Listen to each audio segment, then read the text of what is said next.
tenemos el placer hoy, a primera hora de la mañana, de contar con la presencia de la profesora Nicola Bradbury.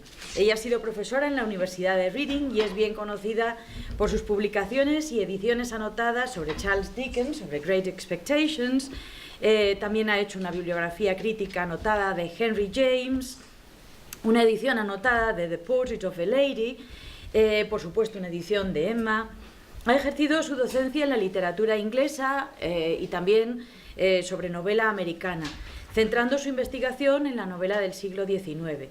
Shakespeare, la novela Cortés, Dickens y, como he mencionado antes, Henry James. También le ha interesado Tristram Shandy y la novela corta de Thomas Hardy, así como sus poemas. Su labor docente también la ha llevado a dirigir tesis doctorales sobre Henry James y sobre Dickens. Su obra de más calado es un programa internacional para compilar la obra de ficción completa de Henry James en 30 volúmenes para la Cambridge University Press, con ocasión del centenario del fallecimiento de Henry James. En cuanto a su labor investigadora, cargos que ha ejercido, podemos destacar que desde 1998 a 2005 ha sido directora del MHRA, directora de la edición inglesa del Modern Language Review y del Yearbook of English Studies. En 2006 fue nombrada Senior Advisory Editor de Working Papers in Humanities, una publicación digital de investigadores de posgrado de MHRA. En 2008, miembro del Consejo Asesor de la revista Síntesis, una publicación internacional sobre literatura y cultura en Atenas. En 2009 y 2010 ha sido invitada a formar parte del Consejo Editorial de la Sociedad Europea de Estudios sobre James para seleccionar los trabajos de las dos primeras conferencias internacionales de dicha sociedad.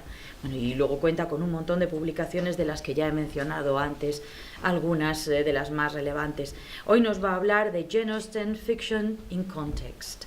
Les hemos dado en la carpeta la traducción, la versión original y la traducción para que la puedan seguir en el caso de que el inglés no sea su fuerte. Thank you so much. I'd like to begin without translation by expressing my thanks and also in a certain attitude of humility, because I've noticed in this conference, my Spanish is non-existent, how very much all the participants have contributed to each of these sessions. It's not a person talking, writing it down. There's very much a shared interest in Jane Austen, and I find that very heartening and delightful, even though I'm afraid I missed the dancing yesterday, which I understand was the highlight of the occasion. So I'm very sorry for that. But I'm extremely honoured and pleased to have been invited to speak. I should say my title is an approximate title. I hope you will understand as I speak and in discussion afterwards that by that title I hope to convey not a historical or very strict literary critical survey of texts in Jane Austen's time or a survey of the world as it then was. No, something different. At the heart of my short talk is really the question, how do we engage? Why should we engage? And how can we engage with Jane Austen? And I think this is a really fascinating question that raises many, many issues. So I'm starting, as you can see, with a long quotation. Sir Walter Elliot of Kellynch Hall in Somersetshire was a man who, for his own amusement, never took up any book but the baronetage. There he found occupation for an idle hour and consolation in a distressed one. There his faculties were roused into admiration and respect by contemplating the limited remnant of the earliest patents. There any unwelcome sensations arising from domestic affairs changed naturally into pity and contempt. As he turned over the almost endless creations of the last century, and there, if every other leaf were powerless, he could read his own history with an interest which never failed.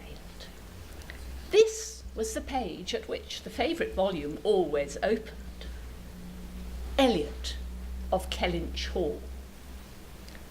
And here follows the entry. Precisely such had the paragraph originally stood from the printer's hands, but Sir Walter had improved it by adding for the information of himself and his family these words after the date of Mary's birth: married December 16th, 1810, Charles, son and heir of Charles Musgrove, Esquire of Uppercross in the county of Somerset, and by inserting most accurately the day of the month on which he had lost his wife. Then followed the history and rise of the ancient and respectable family in the usual terms, concluding with the arms and motto. Principal seat, Kellynch Hall, in the county of Somerset. And Sir Walter's handwriting again in this finale. Heir presumptive, William Walter Eliot, Esquire, great-grandson of the second Sir Walter. Forgive my beginning with this very considerable quotation and a little untranslated part, a comment on myself. I notice as I read it how technical it is really about this business of heraldry and genealogy, very technical indeed.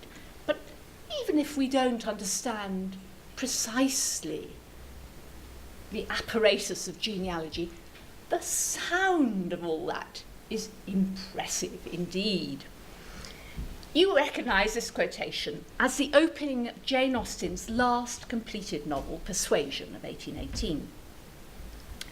I have a particular fondness for this extract because, as it happens, I, like Sir Walter and all the Eliots, was born in Somerset. Though not, I'm afraid, to a baronial family. I have no aristocratic blood. I feel a personal investment in the details of the fictional Kellynch Hall and a lively curiosity in the fortunes of this family. And what I want to explore today is how it's actually possible for us to read Jane Austen in our world, a world so far removed from the world of her novels, whose context is now, frankly, historical from our point of view. As you know, the narrative of Persuasion doesn't rely on such a personal, Somerset-based reader response. In fact, the immediate purpose of this grand opening, with its ironic yet melancholic undertones, is to preface a damning criticism of Sir Walter, and perhaps through him of the world that he represents, the ancient, privileged world of the landed gentry that rests upon patriarchal tradition and lives beyond its means and is coming to an end. The text continues in my little volume rather dramatically as I turn the page. Vanity was the beginning and end of Sir Walter Eliot's character. Vanity of person and of situation. So much for him. No sooner created, with such a fanfare, so elaborately, no sooner created than wiped out, morally wiped out. Vanity of vanities, saith the preacher. All is vanity in Ecclesiastes. Vanity is pride, a damnable moral failing. And in the biblical echo, vanity also signifies emptiness. It's a foretaste of destruction and death. And in Persuasion, I think it's not only Sir Walter's pride that kind of vanity, but also that sense of impending loss that the narrator signals on the opening page, the beginning and the end. What a daring phrase to include on your opening chapter. Extraordinary, the beginning and the end. While the Elliot family history and genealogy are reassuringly fixed in the baronetage, there is a telling disparity between the printed volume and the handwritten amendments. You can compare those public, printed and personal handwritten texts with the historic status and the currently precarious state of Sir Walter's family, his family fortunes. A loss he declines to acknowledge as he lives in denial and in debt. There is a gap between the book and the life.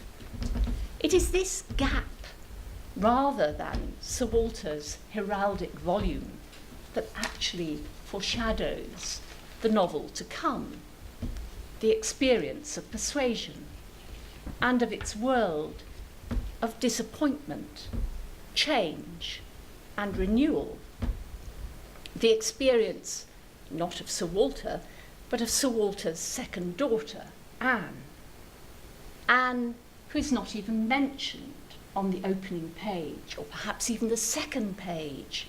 And when she is mentioned, she's given this phrase, she was only Anne. She's just slipped into the text. Text and context, the book and the world, are in a problematic, a complex relationship, one that relies on the reader's capacity to pick up the prompting of the narrator, that elides the firm distinction between fiction and reality, ironically for Sir Walter, but creatively in our experience of the novel. Although I've opened with persuasion and admitted my personal interest in its Somerset home, I don't, oh, by the way, while I'm being boasting about my personal links with Jane Austen and her world, you remember, of course, everybody knows this, that Jane Austen, of course, knew Reading, where I live and where I worked. She went to school in Reading, 2 years. Oh, what more is there to say? Anyway, I don't want to rest my whole argument today on a single novel. Thanks to my age, I retired more than a year ago. I come from a world you'd hardly recognise today, a world before computers, even before central heating in my experience. Thanks to my age, my nationality, and my gender, I recognise that I do feel a kind of closeness to the physical and cultural world of Jane Austen that inevitably and properly grows more and more remote amongst new readers, readers who perhaps have their first acquaintance with Jane Austen through film or some other medium. My initial engagement with her work is different from that, but we're all engaging with Jane Austen. I don't want to use my age and so on to engage in a special pleading for a privileged access to the novel, quite the contrary. I'm interested in discussing how the novels work for the author, for the characters, and readers engaging us in the world of their experience. So I'd like to start with someone who looks quite remote from Jane Austen, and you may not know this writer at all, but it doesn't actually matter if you don't. I'm thinking of the contemporary Italian novelist Elena Ferrante, who's rather fashionable at the moment in translation in Britain. A great fuss is being made about this great Italian author. Elena Ferrante recently introduced Austen's novel Sense and Sensibility for a prestigious reprint by the Folio Society. And this review was reprinted in a broadsheet newspaper, The Guardian, in October last year. One interesting thing is that the identity and even the gender of Elena Ferrante herself, who is known as the author of a very successful series of novels set in Naples, this identity is actually enigmatic. We are not certain who she is, or even if it is, in fact, a female writer, somebody who uses a female name, perhaps. There is some doubt about her identity. Ferrante, in turn, discusses the fact that Austen published anonymously. Her work is presented as by a lady. And Ferrante argues that Austen, by not putting her name on the books she published, did the same thing as Eleanor, her protagonist in Sense and Sensibility, and in an extremely radical way. She uses neither her own name nor one that she has chosen. Now, we can't ignore both the radicalism of this assertion and the importance of the markers for class and gender in the phrase by a lady, especially, of course, at the time when Austen was writing and considering what Marilyn Butler initially in Jane Austen and the War of Ideas showed about the historical, political, ideological context of her work. All these terms are complex terms. But my interest is in how Ferrante links Austen's strategy for her words, putting her name, did the same thing, uses, indicate a deliberate strategy. How Ferrante links Austen's strategy both to that of her heroine and those of another novelist, Ferrante, who's also a reader. All these figures, Eleanor, Austen, Ferrante, creating a persona, a sense of themselves in relation to their world. It's fascinating to consider, by the way, how many of the characters within Jane Austen's novels are, in effect, the figures of failed or would-be novelists, storytellers, romancers. Think of them all. There are far too many to name, but a few. The conniving Isabella in Northanger Abbey, who has designs on a double wedding for herself and Catherine, A wedding the novel doesn't, in fact, permit. The romantic Marianne and even her mother in Sense and Sensibility, with their dangerously emotional dreams. All the competing matchmakers of Pride and Prejudice, obviously Mrs. Bennet, but what about Lady Catherine de Bourgh? They're all storytellers with a projected plot, which the novel alludes to, but doesn't present. The bustling and mismanaging Mrs. Norris in Mansfield Park, she is full of schemes, marriage schemes and other schemes. In Emma, Emma's bête noire, Mrs. Elton, a kind of competitor figure to Emma herself as an Imaginist.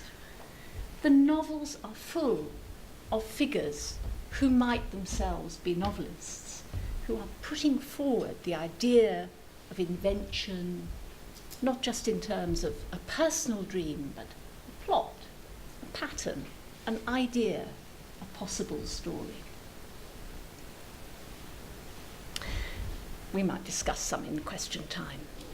Elena Ferrante is a fellow novelist, one rooted in a very, very different world from Jane Austen. Her novels are set in the back streets of 20th century Naples.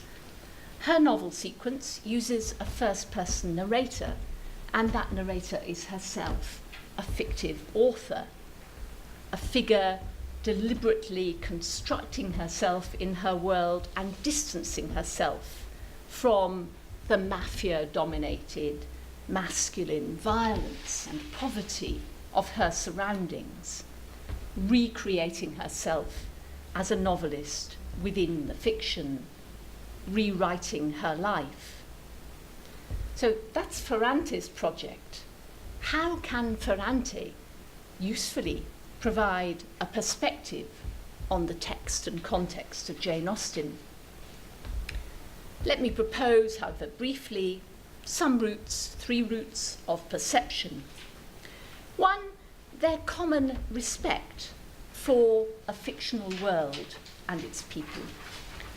Radically different worlds, perhaps, but each one, the late 18th century genteel provincial English, or the 20th century impoverished Neapolitan, a world deeply familiar to the author, known physically as well as culturally, known very well, known in detail, known as a place to live, known in all its habits and demands, its constraints and dreams. I can't resist another quotation from Persuasion to illustrate this point. The action in this quotation is minimal. There is no discussion of character. The social context is low-key, yet that context frames an event of deep personal drama. And the way that the context frames the event is essential to our sense as readers of that depth, the hidden quality, the anguish of this moment. This is the moment in chapter 7 when Anne is staying with her younger sister Mary at Uppercross, at the cottage at Uppercross, acting as a kind of unpaid, by the way, nanny to her nephew who is ill, and she suddenly finds that Captain Wentworth, her beloved of 7 or 8 years earlier, is to call at the cottage before spending the day out shooting with her brother-in-law, Charles. So I'd like you to listen first to the paragraph, a single sentence that conveys this information that Captain Wentworth will be calling. The language in this paragraph is impersonal, it's slightly informal, it's predominantly the style of the Musgroves at Uppercross. But the slightly more decorous tone of Captain Wentworth, a gentleman of course, is heard cutting across their easy ways. Even though both these voices, the Musgrove voice, Captain Wentworth voice, are mediated by the narrative voice in the third person. It is the narrative report that gives us, by implication, the neglected perception of Anne, whose voice is not given any space at all directly here in the text. What this paragraph does is convey through style the way that Anne is constrained socially by her situation, by good manners, to endure the coming encounter as if it were not what it actually is for her, an agonizing personal crisis. While the Musgroves are chattering on, a subtext unknown to them implicitly indicates, without explicit articulation, the hidden history of the failed romance between Anne and Captain Wentworth. Her silence and his formality are the only signals of the unspoken past. That past, which to her, of course, is still present, rocking her inner being, while the mundane business of breakfast is spread out around her. The textual signals bypass those present in the room. The Musgroves are not aware of this, but they're conveyed stylistically to the reader, so that we're privy to Anne's hidden drama. And our privileged position enables us to perceive the gap between the context of her moment and the quality of that moment. See if you can catch this through the sentence rhythms of the text, setting the cultural context here. Remember, just one sentence. The morning hours of the cottage were always later than those of the other house, and on the morrow the difference was so great that Mary and Anne were not more than beginning breakfast when Charles came in to say that they were just setting off, that he was come for his dogs, that his sisters were following with Captain Wentworth, his sisters meaning to visit Mary and the child, and Captain Wentworth proposing also to wait on her for a few minutes, if not inconvenient. And though Charles had answered for the child's being in no such state as could make it inconvenient, Captain Wentworth would not be satisfied without his running on to give notice. And now, very briefly, listen to the following paragraph, when Captain Wentworth actually comes in. Here, the point of view is Anne's, and the rhythm of the sentences mimics the breathless drama of her experience in their broken phrasing. No commentary, no explication is needed. The text and the context, the character, the voice, the construction are fused in the moment, for us in reading as for her in that dramatic scene. But see if you can just work out, as you hear it, the effect of the pervasive repetition in this passage. The repetition seems to me to enact the psychological processes of shock and revisiting in Anne's mind. Repetition is recurrent throughout this passage. But perhaps you can hear above all the dominant theme, soon over, soon over, it is over, it is over, the worst is over. The repetition is very insistent indeed. Here is the extract. Mary, very much gratified by this attention, was delighted to receive him, that's Captain Wentworth, while 1,000 feelings rushed on Anne, of which this was the most consoling, that it would soon be over. And it was soon over. In 2 moments, after Charles's preparation, the others appeared. They were in the drawing room. Her eye half met Captain Wentworth's. A bow, a curtsy passed. She heard his voice. He talked to Mary, said all that was right, said something to the Miss Musgroves, enough to mark an easy footing. The room seemed full of persons and voices, but a few minutes ended it. Charles showed himself at the window, all was ready, their visitor had bowed and was gone. The Miss Musgroves were gone too, suddenly resolving to walk to the end of the village with the sportsmen. The room was cleared, and Anne might finish her breakfast as she could. It is over, she repeated to herself again and again in nervous gratitude. The worst is over. The conjunction, the disjunction of the inner and outer worlds of the text and the context are created dramatically, not referentially, by the music of the words, by these rhythms.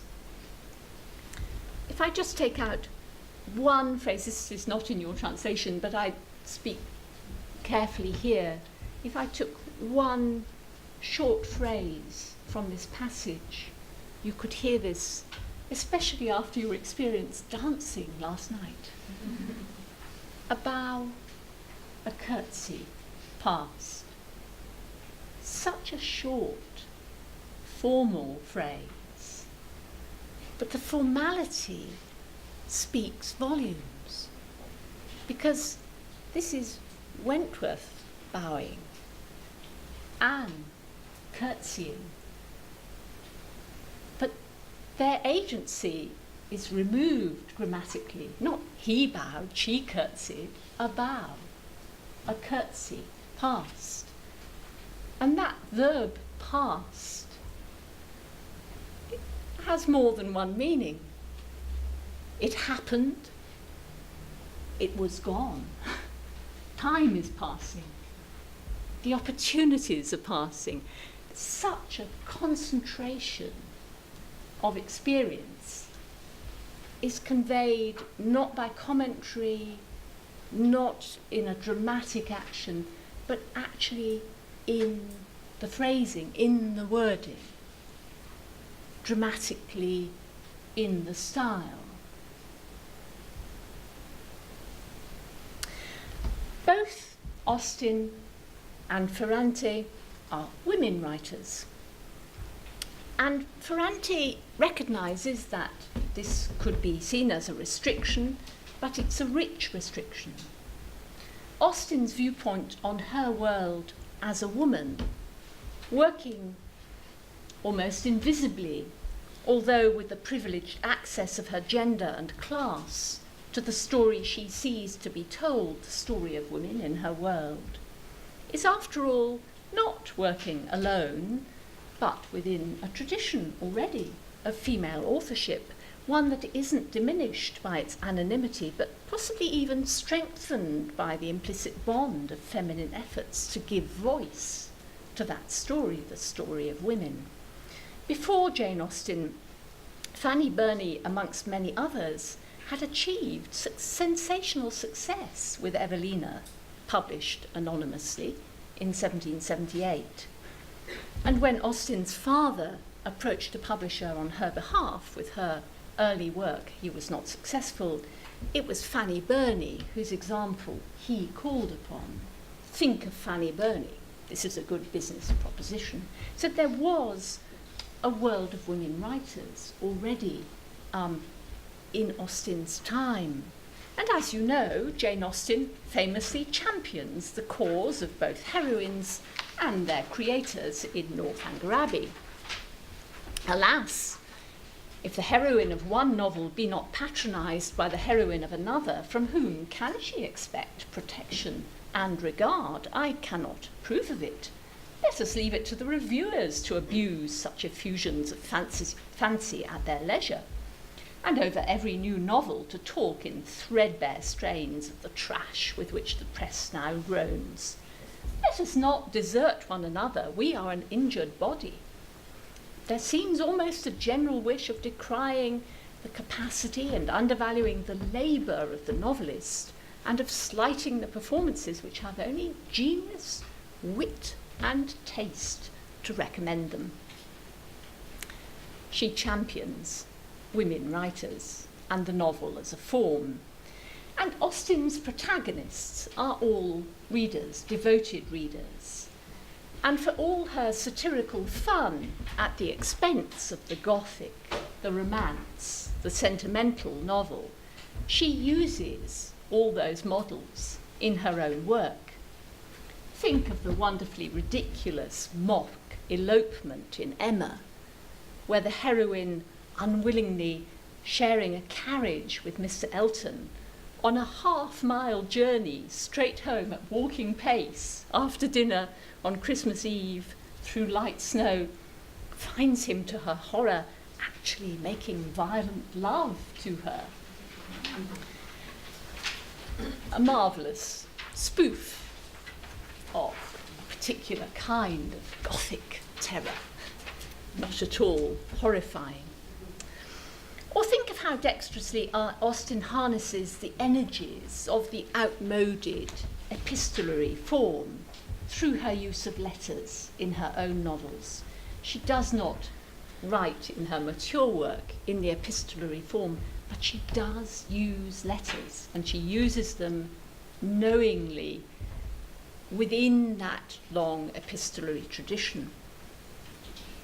Remember Mr. Collins's pompous communications in Pride and Prejudice, and how they compare with Darcy's explanation to Elizabeth of his situation. Or see, again in Persuasion, chapter 23, how letter writing actually becomes the vehicle of drama. This is very much in the epistolary tradition. Writing a letter becomes a dramatic moment as Captain Wentworth proposes to Anne. Here, the written word discovers the feelings obscured throughout the text, even whilst the lovers maintain discretion in a room full of people.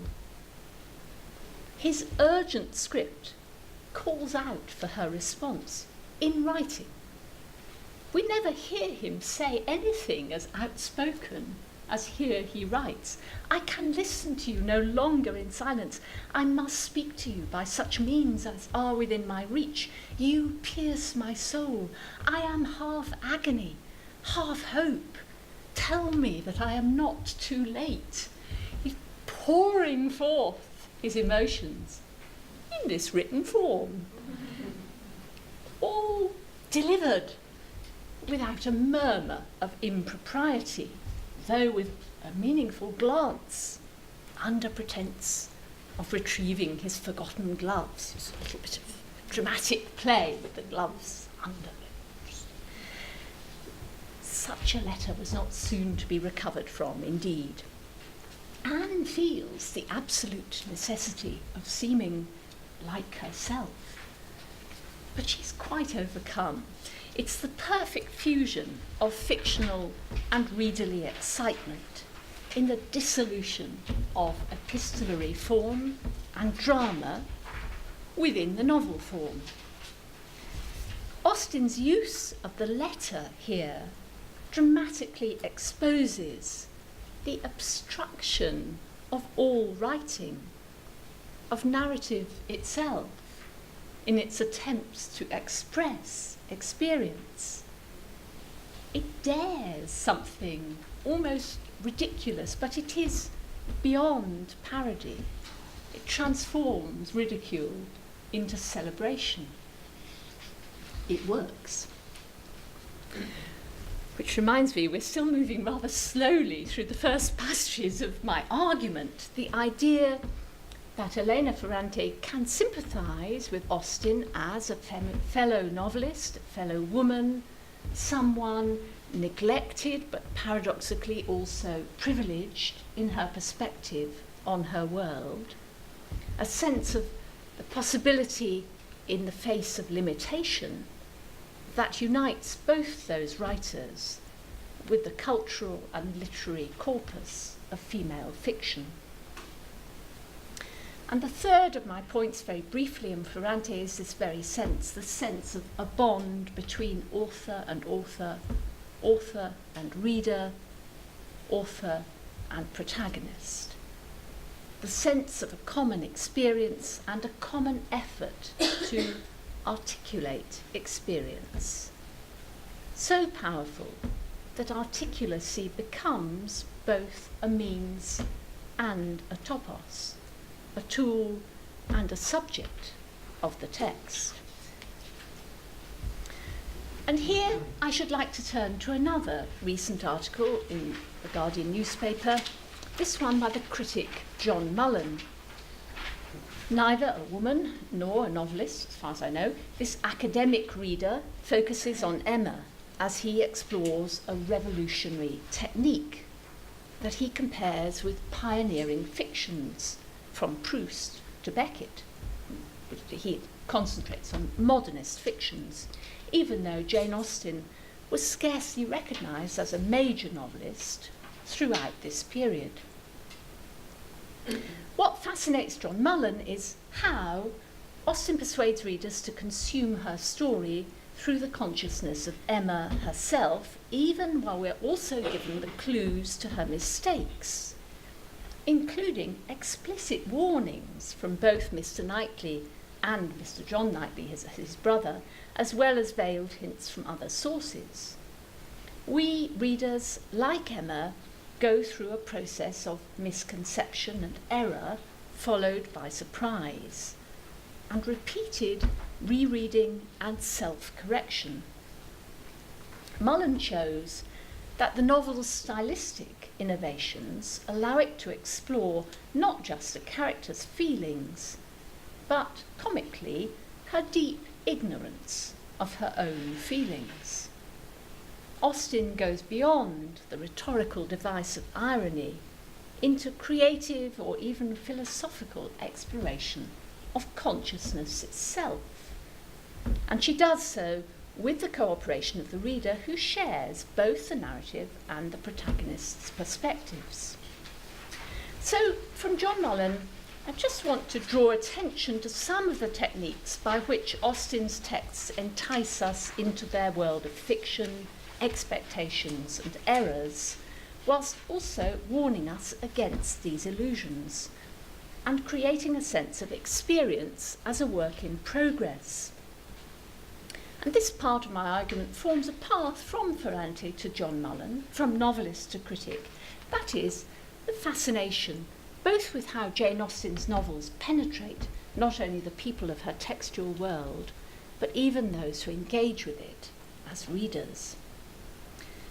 What I have in mind is more than a summary of Austen's range of techniques and style and mode, her language patterns, her play with different literary forms such as drama, poetry, letters within the novel, even her use of symbolic systems that are not verbal, such as dress codes, dancing, or the etiquette of paying visits. All such systems of expression help to construct the world within the book, just as much as referential markers like names of counties or cities or even street names. Remember Kellynch Hall in the county of Somerset.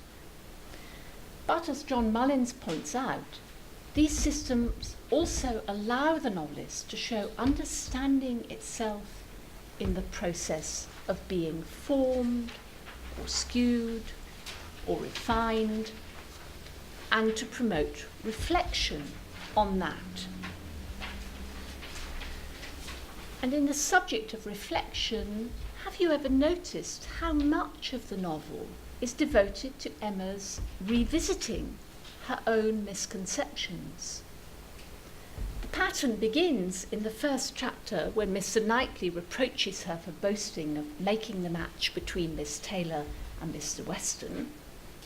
In the first chapter, a straightforward, open-hearted man like Weston and a rational, unaffected woman like Miss Taylor may be safely left to manage their own concerns. You're more likely to have done harm to yourself than good to others by interference. He warns her straight away, and that warning is borne out repeatedly as Emma turns Harriet away from Robert Martin, and then in Mr. Elton debacle, and again with Frank Churchill, as our heroine's errors are exorcised by proxy through the emotional turmoil of poor Harriet Smith. But it's when Harriet turns her attention to Mr. Knightley himself that Emma finally sees at last the whole extent of her own misconceptions. And comically, it's now that the author takes pity on her heroine and actually turns the tables. It's Mr. Knightley who now falls victim to a mistake. He supposes that Emma is pained by Frank Churchill's pretended feelings for her. She isn't. Finally, she can correct Mr. Knightley in his reading of her heart. I'd like to expand on John Mullen's interest in Jane Austen's revolutionary techniques, which place and shift the point of view, the style, the tone in her works, so as to displace any presumption of omniscience, and instead evoke both passionate but also rational interest in the process of experience itself. But instead, I'd like to allow time for your questions and comments, so let me finish with a final very brief quotation from Elena Ferrante. Here she's contrasting the two sisters from Sense and Sensibility. While Marianne is a beautiful model of the blossoming young girl to whom all conventions seem constricting and who adheres to a new convention considering her own sensibility as the only possible truth, Elena is something else. For Ferrante, Elena is both outside of and within the daily life of her sex. And what she achieves is an ironic acceptance of flaw, an understanding of error, a sympathetic closeness that keeps conflict from exploding. To put it another way, Eleanor hides Eleanor in order to become better than Eleanor. She goes through her world maintaining self-control in the face of those who, for various reasons, can't control themselves. She does so with far-sightedness. And that far-sightedness is the quality that Ferrante sees in Jane Austen, and the one that she evokes in her readers. Thank you. I'm sure that you wouldn't mind if your audience Please. asks you some questions. So,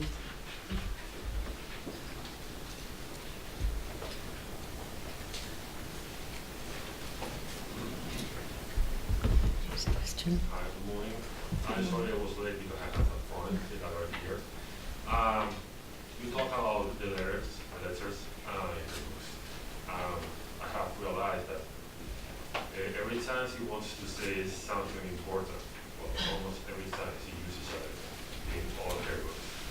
So you said probably it's because of the strength of the written letter, the word. Do you think that it could be also because when we want to express our emotions, we need some time? Probably in a dialogue, we have no such time to think, to reflect, and then to expose. And maybe in a letter, that's more believable. So she wants to say, to show that this is something real. Because I can express this in a letter, I wouldn't be able to express this just home. That's a very interesting idea. I think this can be true, although that particular short letter that we see from Captain Wentworth is, of course, an immediate response. But that would complicate this judgment that you're offering. It doesn't invalidate it. I think one of the interesting aspects of the letter form, not only in Jane Austen, but certainly she uses it, is the way in which, in writing a letter, the writer performs a communication, constructs the self as well as the audience.